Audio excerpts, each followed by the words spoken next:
আপনারা জানেন যে কোনো ঘোষণাপত্র, বিশ্বের যে কোনো গণ অভ্যুত্থান হয়েছে, বিপ্লব হয়েছে, তাদের ঘোষণাপত্রটা খুবই প্রিসাইজ হয়, প্রত্যেকটা শব্দের ভিন্ন ভিন্ন সিগনিফিকেন্স থাকে। আমরা দেখবো, আমরা একদম দাগিয়ে দাগিয়ে পড়ে বোঝবার চেষ্টা করবো। আমরা প্রত্যাশা করছি, সরকার আমাদেরকে বারবার আশ্বস্ত করেছে যে সকল মানুষের প্রতিনিধিত্ব করতে পারে এমন একটা ঘোষণাপত্র হবে। আমরাও বলছি না যে এটা এই মানুষকে বেশি স্বীকৃতি দিতে হবে, কাউকে দরকার নাই। যে নতুন বাংলাদেশ বিনির্মাণের আকাঙ্ক্ষা, ওই আকাঙ্ক্ষার বীজটা থাকলেই হলো, এটাই আমরা চাই। আমরা যেহেতু এখন পর্যন্ত টেক্সটটা দেখি নাই, সুতরাং এই মুহূর্তে তো রিয়াকশন দেওয়া কঠিন, বাট আমরা যেটা বুঝতে পারছি সেটা হলো ঘোষণাপত্র যেটা সাংবিধানিক স্বীকৃতি সহ হয়, এবং সেই ঘোষণাপত্রটা যদি বাংলাদেশের 18 কোটি মানুষের কণ্ঠস্বরের প্রতিনিধিত্ব করতে পারে, তাদের কণ্ঠস্বরের প্রতিধ্বনি হয়, তাহলে এটা হবে আগামী 100-200 বছরের বাংলাদেশের শ্রেষ্ঠ অর্জন।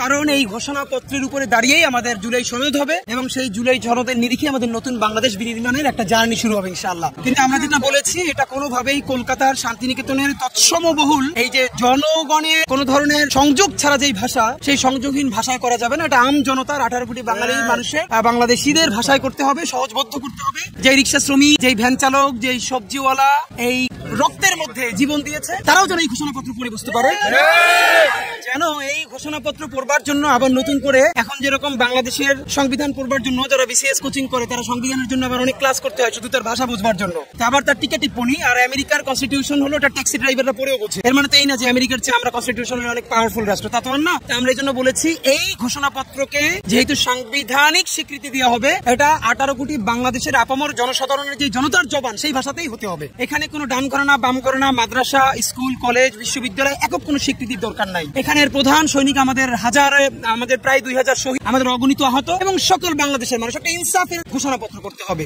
সুতরাং এটা যেন কোনো ব্যক্তি, কোনো দলের প্রতিনিধিত্ব না করে, সমগ্র বাংলাদেশের প্রতিনিধিত্ব করতে পারে, এটাই আমাদের প্রত্যাশা। যদি এমন হয়, এই ঘোষণাপত্র আমরা বুকে জড়াই ইনশাআল্লাহ নতুন বাংলাদেশ বিনির্মাণের স্বপ্ন দেখবো। আর যদি দেখি সেটা 71-এর কোনো বাকশালী মুজিববাদী সংবিধানের মতোই আর একটা কিছু হয়েছে, তাহলে আমরা জনগণের সাথে নিয়ে প্রতিরোধ করে চলবো।